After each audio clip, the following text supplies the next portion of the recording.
Hello बच्चों, मैं स्मिता बिजलवान स्वागत करती हूँ आपका आईसीटी वर्चुअल क्लासरूम में। आशा करती हूँ आप सभी स्वस्थ होंगे। और बच्चों, आज हम पढ़ने जा रहे हैं क्लास 9th की साइंस। और क्लास 9th साइंस में हमारा चैप्टर चल रहा था मैटर इन आवर सराउंडिंग। तो इसी को ही आगे हम आज कंटिन्यू करेंगे। चलिए, तो एक बार आप देख लीजिए जो जो टॉपिक हम अपने लास्ट लेक्चर में पढ़ चुके हैं, फिर चैप्टर कंप्लीट करके हम इसके क्वेश्चन आंसर्स भी करेंगे। चलो, तो लास्ट लेक्चर में हम बात कर रहे थे इवेपोरेशन के बारे में। इवेपोरेशन क्या होता है हमने डिस्कस किया था। इवेपोरेशन एक सरफेस फिनोमेना है, ठीक है। फिर इवेपोरेशन की प्रोसेस कैसे होती है ये हम डिस्कस कर चुके थे। फिर हमने पढ़ लिया था कि कौन कौन से फैक्टर्स हैं जो इवेपोरेशन को अफेक्ट करते हैं, यानी कि इवेपोरेशन के रेट को अफेक्ट करते हैं। अफेक्ट करना यानी कि या तो ये इवेपोरेशन को बढ़ा सकते हैं या तो इवेपोरेशन के रेट को घटा सकते हैं। दो चीजें हो सकती हैं, ठीक है। तो सबसे पहले हमने पढ़ा सरफेस एरिया। अगर हम बात करते हैं सरफेस एरिया की, तो सरफेस एरिया को जब हम बढ़ा देते हैं तो सरफेस एरिया को बढ़ाने से इवेपोरेशन का रेट भी बढ़ जाता है, और सरफेस एरिया कम करने से इवेपोरेशन का रेट भी कम होता है। तो एग्जाम्पल के लिए मान लेते हैं कोई कपड़ा है हमारे पास, वो कपड़ा क्या है, गीला है पूरा, ठीक है। हमें उसे सुखाना है, तो क्या हम उसे इकट्ठा करके सुखाते हैं या उसको पूरा फैला करके उसका सरफेस एरिया बढ़ा करके सुखाते हैं? ऑफ कोर्स उसका सरफेस एरिया हम इंक्रीज करके पूरा उसको फैला करके धूप में डालते हैं ताकि वो जल्दी सूख जाए। तो होता क्या है कि जितना बड़ा सरफेस एरिया, इवेपोरेशन का रेट उतना ज्यादा, उतना जल्दी पानी इवेपोरेट होगा, ठीक है। तो कपड़ा उतना ही जल्दी सूखेगा। दूसरा फैक्टर है टेम्परेचर। अगर टेम्परेचर ज्यादा है तो इवेपोरेशन का रेट भी बढ़ेगा, टेम्परेचर कम है तो इवेपोरेशन का रेट भी कम होगा। सिंपल।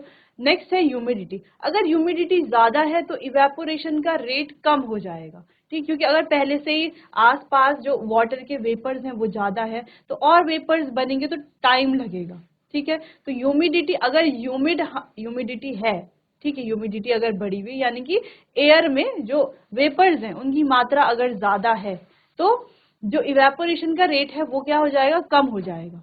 और अगर ह्यूमिडिटी कम है तो इवेपोरेशन का रेट बढ़ जाएगा। क्लियर। नेक्स्ट प्रोसेस है विंड की स्पीड।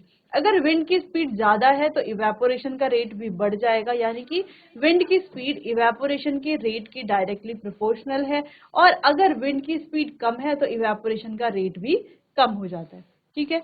तो यहाँ पर हम सिंपली लिख सकते हैं, तो हम यहाँ पर लिख सकते हैं कि जो सरफेस एरिया है वो डायरेक्टली प्रोपोर्शनल है रेट ऑफ इवेपोरेशन के रेट ऑफ, शॉर्ट में लिख लेंगे इसको, पूरा ही लिख लेते हैं, चलो,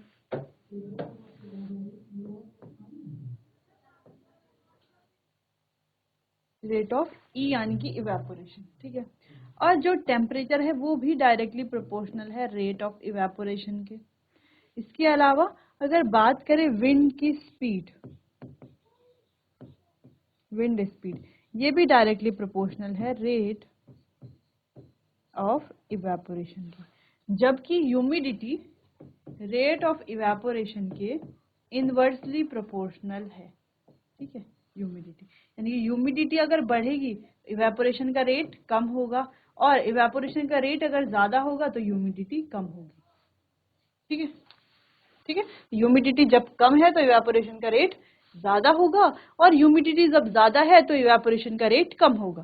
क्लियर है इतना? चलो, तो ये तो बात हो गई थी फैक्टर्स की कि इवेपोरेशन को कौन कौन से फैक्टर जो हैं अफेक्ट करते हैं, ठीक है। चलो अब आगे बढ़ते हैं। तो नेक्स्ट है, अच्छा हाँ, एक नेचर ऑफ लिक्विड की बात की थी हमने कि दो तरह के लिक्विड होते हैं, एक होते हैं वॉलेटाइल, एक होते हैं नॉन वॉलेटाइल। वॉलेटाइल लिक्विड यानी कि जो जल्दी आसानी से इवेपोरेट हो जाते हैं, और नॉन वॉलेटाइल, वॉलेटाइल का जस्ट अपोजिट, जो इवेपोरेट नहीं होते हैं, ठीक है। तो कुछ लिक्विड है जो बहुत जल्दी इवेपोरेट हो जाते हैं, जैसे कि अल्कोहल है, ठीक है, कैरोसिन है, पेट्रोल है, तो ये जल्दी इवेपोरेट हो जाते हैं। और कुछ लिक्विड जैसे कि वाटर है तो ये जल्दी इवेपोरेट नहीं होता लेकिन इवेपोरेट हो जाता है, ठीक है, इवेपोरेट तो होता ही है। क्लियर। चलो, वैसे हमने ये अच्छे से पढ़ लिया था लास्ट लेक्चर में। अब बात करते हैं कुछ और टॉपिक की। Evaporation causes cooling effect. Evaporation जो है ठंडक देता है, कूलिंग इफेक्ट कॉज करता है। अब कैसे ये प्रोसेस होती है इसको थोड़ा समझते हैं। Evaporation is an endothermic process. ये कैसी प्रोसेस है? एक एंडोथर्मिक प्रोसेस है, यानी कि ये हीट रिलीज नहीं करती बल्कि हीट एब्जॉर्ब करती है।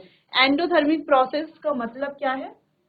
देखो, दो तरह की प्रोसेसेस होती है, एक होती है एंडोथर्मिक प्रोसेस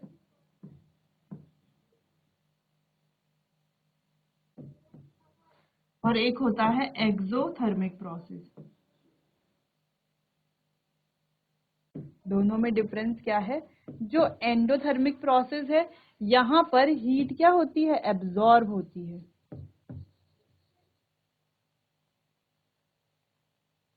जो हमारी एक्सोथर्मिक प्रोसेस है यहाँ पर क्या होता है?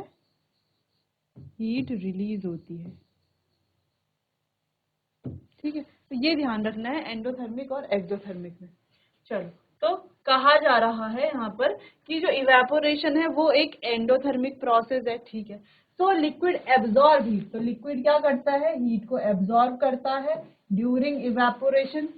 दिस हीट में be provided by the liquid itself और बाय द सराउंडिंग। अब ये जो हीट है या तो ये लिक्विड के द्वारा दी गई है या तो सराउंडिंग से इसने ली है। ठीक है, when the evaporating liquid takes the required heat, और जब जो इवेपोरेटिंग लिक्विड है जिसने इवेपोरेट होना है वो ये हीट को लेता है from the parts of liquid, the rest of the liquid cool, तो बाकी का जो लिक्विड है वो कूल हो जाता है। ठीक है, तो जब ये जो हीट है, इवेपोरेट, जिस लिक्विड ने इवेपोरेट होना है वो जब इस हीट को लेता है इवेपोरेट होने के लिए, तो बाकी का जो पार्ट है वो क्या हो जाता है? कूल हो जाता है। ठीक है, on the other hand if the liquid take heat from the surrounding, और अगर लिक्विड सराउंडिंग से हीट लेता है, it causes cooling in the surrounding, तो कूलिंग सराउंडिंग में होती है। दस इवेपोरेशन कॉजेज कूलिंग इफेक्ट, इसीलिए हम कह रहे हैं कि इवेपोरेशन क्या कर रहा है? कूलिंग इफेक्ट कॉज कर रहा है। अगर वो लिक्विड से ले रहा है तो लिक्विड को कूल करेगा, और अगर वो सराउंडिंग से ले रहा है तो सराउंडिंग को कूल करेगा। ठीक है, चलो, तो ये एक इम्पॉर्टेंट टॉपिक है बच्चों इस चैप्टर का। इससे रिलेटेड आगे हमें कुछ और पॉइंट्स को डिस्कस करना है, उसको डिस्कस करेंगे फिर आगे बढ़ेंगे।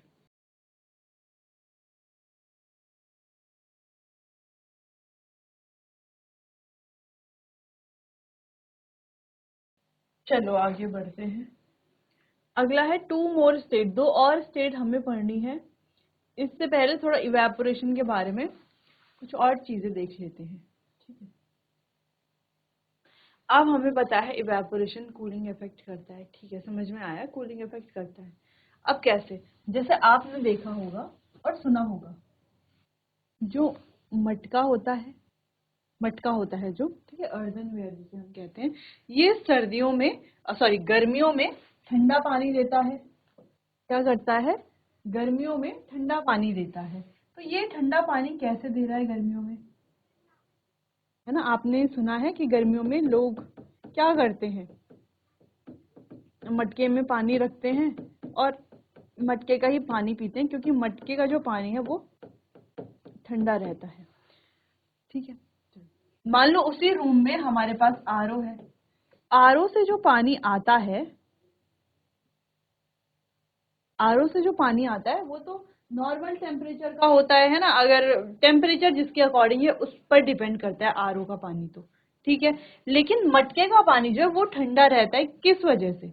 किस वजह से ये ठंडा रहता है ये हम चलो समझते हैं। अब आपने देखा है मटके में पानी तो होता है, ठीक है, अब इसके अलावा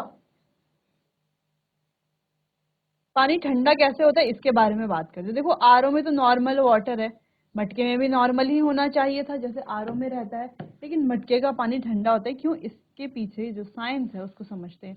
अच्छा, साइंस कुछ नहीं है, नॉर्मल इवेपोरेशन की वजह से ये होता है। ठीक है, अब कैसे इवेपोरेशन की वजह से होता है उसको समझते हैं। अब मटके में होते हैं छोटे छोटे छिद्र, छेद होते हैं मटके में। ठीक है, अब छेद होते हैं मटके में, तो इसका जो सरफेस होता है उस पर पूरे क्या होते हैं? छोटे छोटे पोर्स होते हैं। ठीक है, अंदर जो पानी है वो क्या आ जाता है? सरफेस पर आ जाता है। अंदर का जो पानी है वो सरफेस पर आ जाता है, और बाहर क्या है? बाहर है हीट। अब जैसे कि हमें पता है इवेपोरेशन एक एंडोथर्मिक प्रोसेस है, तो हीट को एब्जॉर्ब करेगी, करेगी, बिल्कुल करेगी। ठीक है, तो ये जो मटके में जो पोर्स हैं, पोर्स में क्या रहता है? थोड़ा वाटर रहता है, ठीक है। वो वाटर क्या करता है, इस हीट को यहाँ से एब्जॉर्ब करता है। मटका है, उसमें जो छिद्र है छोटे छोटे, उनमें क्या आता है, पानी, ठीक है, वाटर है उनमें, उन छेदों में। और वो पोर्स में जो वाटर है, वो जो बाहर की यानी कि सराउंडिंग की जो हीट है, उस हीट को क्या करेंगे, ट्रैप करेंगे अपने पास। ट्रैप करेंगे तो फिर वो वाली प्रोसेस हो जाएगी कि हीट जब ट्रैप करेंगे ये, तो उनकी काइनेटिक एनर्जी बढ़ जाएगी। काइनेटिक एनर्जी बढ़ जाएगी तो नीचे जो और वाटर के पार्टिकल्स हैं, उनसे ही अपना जो फोर्स ऑफ अट्रैक्शन है उसको ब्रेक कर देंगे, ठीक है। उससे फोर्स ऑफ अट्रैक्शन ब्रेक करके ये वाटर के जो पार्टिकल्स हैं क्या हो जाएंगे, इवेपोरेट हो जाएंगे। ये वाटर के पार्टिकल्स जब इवेपोरेट होते हैं, हीट एब्जॉर्ब करने के बाद क्या होते हैं, इवेपोरेट होते हैं, तो ये कॉज करते हैं कूलिंग, ठीक है। तो ये क्या देते हैं, एक कूलिंग इफेक्ट कॉज करते हैं। इवेपोरेशन के बाद क्या करते हैं, ये causes cooling effect. Cooling effect ये कॉज करते हैं। इसी कूलिंग इफेक्ट की वजह से मटके का जो पानी है वो ठंडा रहता है गर्मियों में। क्लियर है, इतना समझ में आया इवेपोरेशन कैसे कैसे ये काम करता है। इसके अलावा आपने देखा होगा कि कहा जाता है कि जब भी हम कपड़े पहनते हैं गर्मियों में, तो हमें बच्चों कॉटन के कपड़े पहनने चाहिए, ठीक है, कॉटन क्लोथ, सूती कपड़े।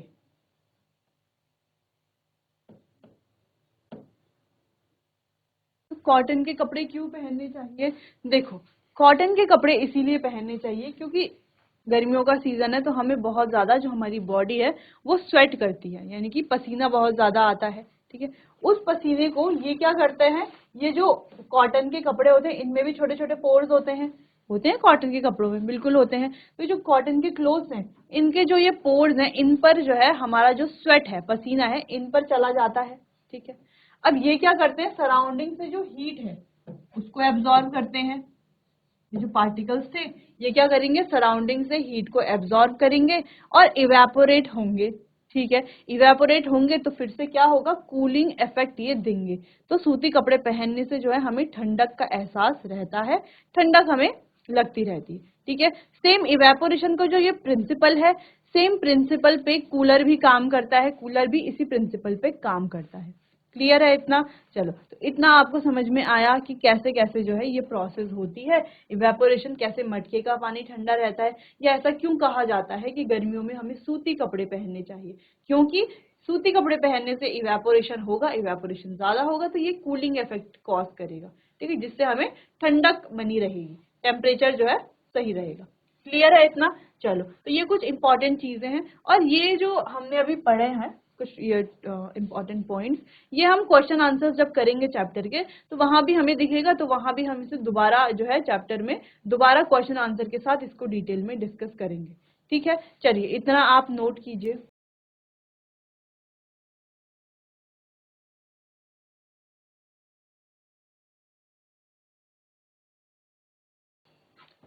चलिए तो क्लियर है। अच्छा, इसके अलावा अगर हम एक और एग्जाम्पल की बात करें, तो आपने देखा होगा गर्मियों में जो खाली छत होते हैं, छत की जो छत जो होता है, तो छत में जो है पानी स्प्रिंकल किया जाता है, पानी डाला जाता है, ठीक है, कई बार हम डालते हैं पानी। तो छत में क्यों पानी डालते हैं, क्योंकि उससे क्या होगा कि जो हॉट सरफेस है उसमें जब हम पानी डालते हैं, फिर वो पानी क्या करेगा, उसके सराउंडिंग की जो भी हीट होगी, सरफेस की जो भी हीट होगी उसे एब्जॉर्ब करेगा और क्या हो जाएगा, इवेपोरेट हो जाएगा, और क्या करेगा, कूलिंग वहां पर कर देगा, ठीक है। जैसे कॉटन के क्लोथ्स कर रहे हैं, जैसे ये जो हमारा अर्दनवेयर है वो कर रहा है। क्लियर है, चलो आगे बढ़ते हैं। नेक्स्ट है two more state of matter. अब मैटर की दो और स्टेट हैं, एक्स्ट्रा नॉलेज के लिए हम ये पढ़ रहे हैं। एक है हमारी प्लाज्मा स्टेट और एक है बोस आइंस्टीन कंडेंसेट। चलिए तो स्टडी करते हैं इन्हें। Solid, liquid and gas are the three common state of matter. Scientists have also discovered two more states. दो more state भी है, कौन कौन से, एक है प्लाज्मा और एक है बोस आइंस्टीन कंडेंसेट। प्लाज्मा क्या है, the sun glows during day while star shine during the night. हम जानते ही हैं सन तो डे में ही ग्लो करेगा और स्टार जो है नाइट में ही शाइन करते हैं, ठीक है। The sun and star glow because of the presence of plasma in them. अब ये जो सन है और स्टार है ये ग्लो करते हैं, चमकते हैं, किस वजह से चमकते हैं, क्योंकि इनमें प्लाज्मा होता है। प्लाज्मा है क्या? Plasma is created in star because of very high temperature. Plasma जो है वो स्टार में बनता है उनके बहुत ज्यादा हाई टेम्परेचर की वजह से। प्लाज्मा, अगर हम बात करें प्लाज्मा है क्या? प्लाज्मा है मिक्सचर, किसका मिक्सचर है? Free electrons and ions which is responsible for glow and shine. तो फ्री इलेक्ट्रॉन और आयंस का ये एक मिक्सचर है जो जिसका काम क्या है? ग्लो करना और शाइन करना। ठीक है, चलो। The fluorescent tube and neon shine bulb consist of plasma. तो आपने देखा होगा ऐसे कई सारे शॉप्स के बाहर से इस तरीके का नियॉन बोर्ड होता है जो शाइन करता है। ठीक है, तो वो क्या है बच्चों? तो ये जो फ्लोरोसेंट ट्यूब है, फ्लोरोसेंट ट्यूब और ये जो नियॉन साइन बल्ब है, इनमें भी प्लाज्मा होता है। This state consist of super energetic and super excited particles. और ये जो स्टेट है प्लाज्मा जो है, इसमें सुपर एनर्जेटिक और सुपर एक्साइटेड पार्टिकल्स होते हैं। These particles are in the form of ionized gas। और ये जो पार्टिकल्स हैं आयनाइज्ड गैस के फॉर्म में होते हैं। ठीक है, तो चलो, तो ये जो स्टेट है इसमें जो पार्टिकल्स होते हैं सुपर एक्साइटेड, सुपर एनर्जेटिक होते हैं, आयनाइज्ड गैसेस की फॉर्म में होते हैं। तीसरी चीज, प्लाज्मा क्या करती है? रिस्पॉन्सिबल होती है ग्लो और शाइन के लिए। इसमें फ्री इलेक्ट्रॉन्स और आयन का मिक्सचर पाया जाता है। ठीक है, चलो, तो जो हमारे नियॉन साइंस होते हैं कई सारे शॉप्स में आपने देखा होगा, ठीक है, कई जगह पर आपने देखा होगा, तो उसमें क्या होता है? प्लाज्मा ही होता है जिसकी वजह से वो ग्लो करते हैं और शाइन करते हैं। ठीक है, चलिए, तो इतना नोट कीजिए।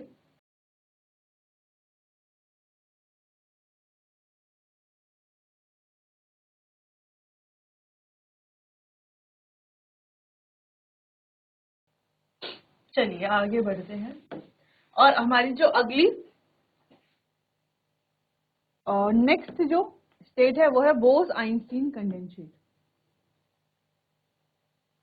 प्लाज्मा हम समझ रहे हैं, बोस आइंस्टीन कंडेंसेट के बारे में बात करते हैं। तो बोस आइंस्टीन कंडेंसेट है क्या? तो कंडेंसेशन होता कब है? Happens when several gas molecules come together and form a liquid. तो जब बहुत सारे मॉलिक्यूल्स, गैसियस मॉलिक्यूल जब एक साथ आते हैं, है ना, और कूल डाउन होते हैं, लिक्विड में चेंज हो जाते हैं, उसी को हम कंडेंसेशन बोलते हैं। कंडेंसेशन यानी कि संघनन प्रक्रिया हमने पढ़ी है, अभी चैप्टर में बहुत डिटेल में पढ़ा है संघनन के बारे में। तो कंडेंसेशन तो हम समझ गए हैं, जब गैसियस फॉर्म से लिक्विड फॉर्म में चेंज होता है। ठीक है, चलो। It happens all because of loss of energy. तो ये होता किसकी वजह से? एनर्जी के लॉस होने की वजह से। ठीक है, चलो, तो gases are really excited atom when they lose energy they slow down and begin to collect. तो गैसेस क्या होते हैं बच्चों? बहुत ज्यादा रियली एक्साइटेड एटम्स होते हैं, बहुत ज्यादा एक्साइटेड होते हैं, लेकिन जब ये अपनी एनर्जी को लूज करते हैं तो ये स्लो डाउन हो जाते हैं और कलेक्ट होना शुरू कर देते हैं। जैसे कंडेंसेशन प्रोसेस में होता है, वेपर फॉर्म में होता है, फिर जब वो किसी सरफेस से टकराते हैं तो क्या करने लगते हैं? ड्रॉपलेट्स में कन्वर्ट हो जाते हैं। ठीक है, तो यहाँ पर हमने पढ़ा कि वो जो गैसेस हैं वो कैसे हैं? है तो एक्साइटेड स्टेट में, लेकिन जब ये अपनी एनर्जी लूज कर देते हैं तो स्लो डाउन हो जाते हैं और कलेक्ट होना शुरू होते हैं।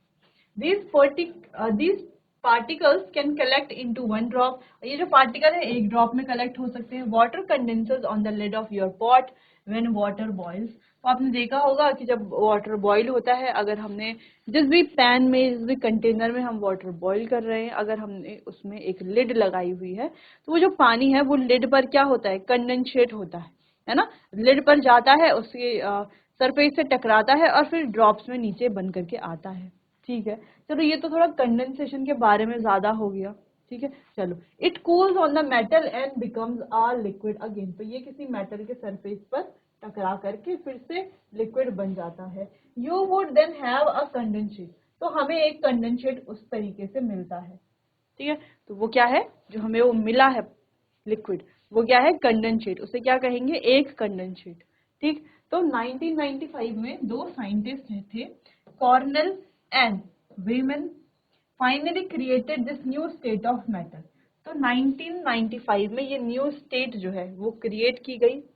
टू अदर साइंटिस्ट, दो और साइंटिस्ट थे हमारे इंडिया के, Satyendra Nath Bose and Albert Einstein had predicted in 1920।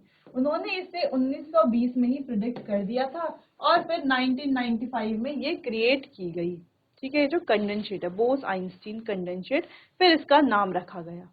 ठीक है, चलिए तो यहाँ पर समझ गए जो दो स्टेट थी प्लाज्मा और बोस आइंस्टीन कंडेंसेट, दोनों एक दूसरे से बहुत ज्यादा अपोजिट, ऐसा नहीं कि दोनों लगभग सिमिलर हैं या ऐसा कुछ नहीं, दोनों क्या है एक दूसरे से बहुत ज्यादा डिफरेंट है। ठीक है, तो चलिए तो दोनों आपको समझ में आ गई होंगी, इसे नोट कर लीजिए आप।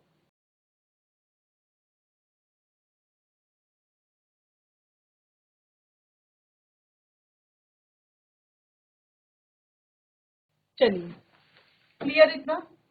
चलिए बच्चों, तो यहाँ पर हमारा चैप्टर होता है कंप्लीट। तो चैप्टर में हमने काफी सारे टॉपिक्स को पढ़ा, काफी सारे पॉइंट्स को समझा। ठीक है, हमने सबसे पहले मैटर के बारे में पढ़ा कि मैटर क्या है, उसकी स्टेट्स के बारे में पढ़ा, मैटर की जो स्टेट्स है जिन पार्टिकल से मिलकर के बनी है उनकी प्रॉपर्टीज के बारे में बात की, और कैसे अलग अलग पार्टिकल जो है अलग अलग मैटर बनाते हैं उनके बारे में भी हमने डिस्कशन किया, उनकी कैरेक्टरिस्टिक्स पढ़े। फिर हमने पढ़ा कि जो मैटर है इनकी जो स्टेट है क्या इनमें इंटर कन्वर्शन यानी कि ये स्टेट्स में चेंज हो सकता है, तो बिल्कुल चेंज हो सकता है, कैसे चेंज करेंगे इनके बारे में भी हमने पढ़ा, कौन कौन से फैक्टर है जो इसे अफेक्ट कर सकते हैं उनके बारे में भी बात की। साथ ही कुछ और फैक्टर जैसे कि ये इवेपोरेशन है, ठीक है, ये हमने पढ़ा। और फिर एट द एंड जो दो एडिशनल यानी कि दो और स्टेट ऑफ मैटर है प्लाज्मा और बोस आइंस्टीन कंडेंसेट, उसे भी हमने अच्छे से डिस्कस किया। क्लियर, तो चलिए तो यहाँ पर चैप्टर तो हमारा पूरा कंप्लीट हो गया है। अब हम करेंगे इसके क्वेश्चन आंसर्स को। चलिए तो पहला क्वेश्चन है convert the following temperature to the Celsius scale. अब कुछ टेम्परेचर यहाँ पर दिया गया है, इसको सेल्सियस स्केल में कन्वर्ट करना है। ठीक है, तो आप आसानी से कर लोगे। ठीक है, ये तो आप कर ही लोगे। टेम्परेचर टेम्परेचर दिया गया है 293 केल्विन और 470 केल्विन, तो आप आसानी से इन्हें किस में कर लोगे, सेल्सियस में कर लोगे। आपको क्या करना है, 293 केल्विन दिया गया है, आपको इससे माइनस कर लेना है 273, तो आ जाएगा जो भी आपका टेम्परेचर है। 470 केल्विन टेम्परेचर दिया है, आपको माइनस करना है इससे 273 और आपका आंसर आ जाएगा जो भी आएगा। ठीक है, चलो। और अगर आपको केल्विन स्केल में कन्वर्ट करना है तो आपको प्लस 273 करना है, सिंपल। चलो तो इसे आप खुद से करो एक बार, क्योंकि इजी क्वेश्चन है, खुद से आप कीजिए।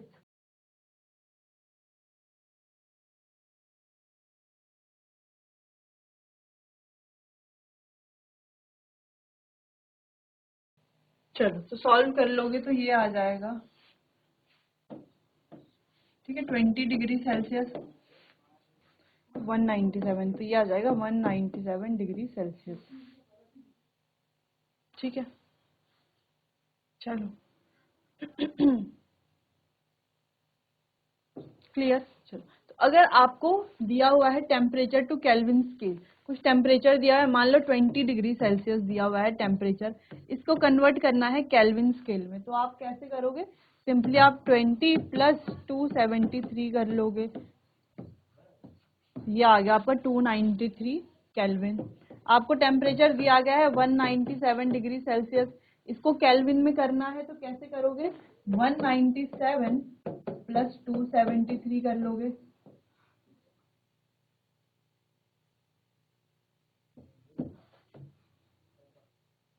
ये हो गया 470 केल्विन।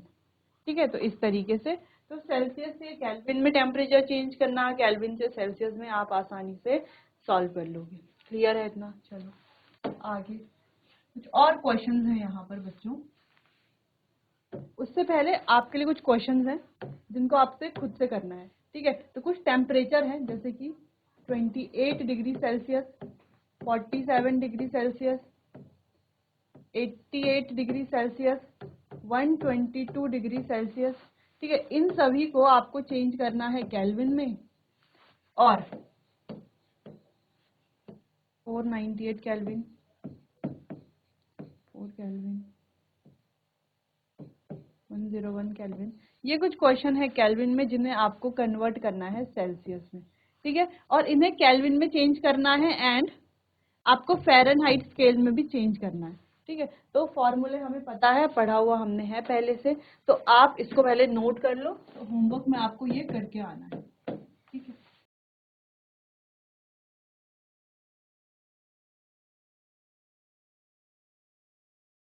चलिए बच्चों, तो आज के लिए बस इतना ही, बाकी इसे कंटिन्यू करेंगे हम अपने आने वाले अगले सेशन में। तब तक के लिए आपका बहुत बहुत धन्यवाद।